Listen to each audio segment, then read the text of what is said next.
Yes, I mean, I don't want to dwell only on the legal profession, but it's, apart from the fact that you're not charging me £300 an hour, it's a very good time to ask you some questions.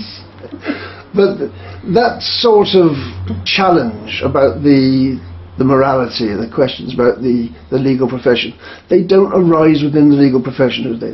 For example, there's no human rights group within the legal profession. There's all sorts of subgroups examining things, but as far as I know, there's no human rights group. Well, I mean, there was at the time that the human rights law was being debated here, but of course, sadly, a lot of that work was done by Chris Lakeman. Certainly in terms of human rights, there are a couple of us who have spoken to Bob Hill's group, and certainly there are a couple of us who have certainly campaigned in terms of human rights in relation to parents and children. Yes. But to lead, you see, in anywhere else, in most jurisdictions, the lawyers would lead the discussion. They would lead the public. And this is the desperate thing about Bob Hill's group. It lacks lawyers. It does. And they need them to lead. Because obviously mostly they're lay people who don't have the expertise. No, they didn't have the expertise, and it was quite clear that it was all a bit driftless, almost. Exactly. But why do you think that is? I mean, you're a lawyer. You're interested in law. You like helping people in a legal sense. You know, family law. It's a good area to help people. Why do I think that is? I think it goes back to the fact that the legal profession here is quite large, given the size of the island, but the number of lawyers who are actually interested in what I see as social law type issues is actually very small. Well, this will be my final aspect on the law, you'll be glad to know, but that leads me to suspect that perhaps it isn't a fit group of lawyers to have a total monopoly of providing legal services in this community. If they're not prepared to provide the legal service the ordinary people need on all aspects of law, maybe they shouldn't have a monopoly. Well, I mean, I think there is that argument. I think that's quite a complex argument. But also there is the linkage, as I've already said, with the legal aid system, because people, certainly within the bigger firms, get no status at all within those firms if they don't provide a lot financially. And in this island, that can only be done by doing commercial type financial services, legal work. Right. On other aspects, the JEP is full of doom and gloom this evening. Finance collapsing, fulfilment collapsing. Yeah. Not much good news in there. No. What's your take on that aspect? I think as has been said at many of the hustings, I think one can be over pessimistic.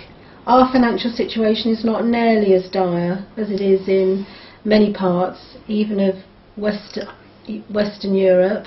And I just think we need to put far more effort into trying to find perhaps different aspects of the finance industry, but other things too. I think this sort of over-reliance on the finance industry will eventually come back and bite us.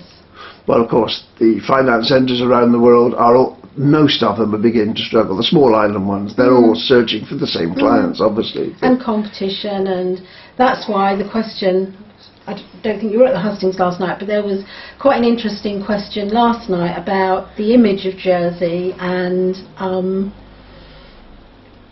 what Jersey could do in terms of strengthening that. And I think one of the things is that we've got to get rid of this sort of, I described it as the Guardian typing image of being a tax haven. But of course the headline in the JP tonight about the charities does not help us at all. And I also noticed it was all over the BBC website too. Well, so it's not going to help. Internationally there's a huge, obviously every country, big countries, Greece, Italy, France, they're all in dire economic trouble. So they're all looking for the money that's escaping. So they're going to be looking not just at Jersey, they're going to be looking at anywhere where the money is escaping. So the pressure is going to build up, isn't it? So that, from that aspect, I think it is. That must be gloomy if you're if you're looking to survive economically in Jersey on finance. But tourism must have some hope to be revived, doesn't it? I think tourism has got probably more potential now than it's had for many years in the island. And again, I've continually banged on in the hustings about, you know, we could do a lot more in terms of green tourism here. I think we could do a lot more in terms of sort of gastro type tourism too, because, you know, there are a lot of people who, you know, love to come here for, you know, long weekends, slightly longer, and it is things like the food and the countryside and the coastal areas that will attract them. You're a town dweller. I am. Are you conscious of the country parishes north-south divide? Is that something you think about? It's not. I've only ever, in the island, I've lived in St Brelard, where I lived for about 12, 13 years. And in town, I've lived in town twice, both in this area of town.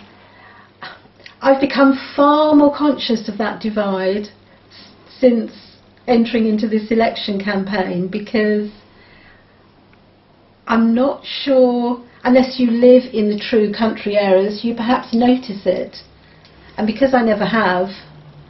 You didn't notice the atmosphere at the agricultural hustings the other night? It was a very different atmosphere. I mean, I didn't feel, to me it was hostile in any way. I didn't feel there was any, you know, feeling, oh, you know, she knows nothing about the countryside.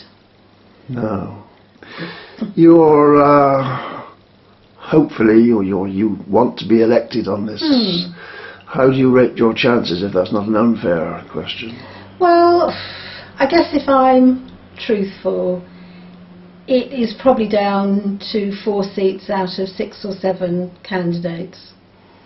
Most people think it's down to 6 candidates. The fact that you are female, you've referred to the fact that there's a need for more. And there is. I really believe that. And that was one of the reasons I decided to stand. Do you think that's in your favour on this mostly male candidacy, this occasion? I hope so, because I think from what I've heard, of the 6 or 7, I am the only female within that group, and therefore, hopefully, people who are thinking, particularly about their 4th vote, perhaps, will think, you know, maybe we do need a woman in there. When you are in there, will you fight for, obviously you're interested in family law, women's rights, those sort of... I think women's rights, but I think more generally, things like, it is completely ridiculous that we don't have anti-discrimination laws, not just in relation to sex, obviously, but also race, and also equal pay, and also disability, sexuality. You know, we are light years behind, and I just don't understand it. The cat wants to be fed, so I think we better... The cat wants to be fed, Mike. Okay, we should end there. Sure. Thank you very much.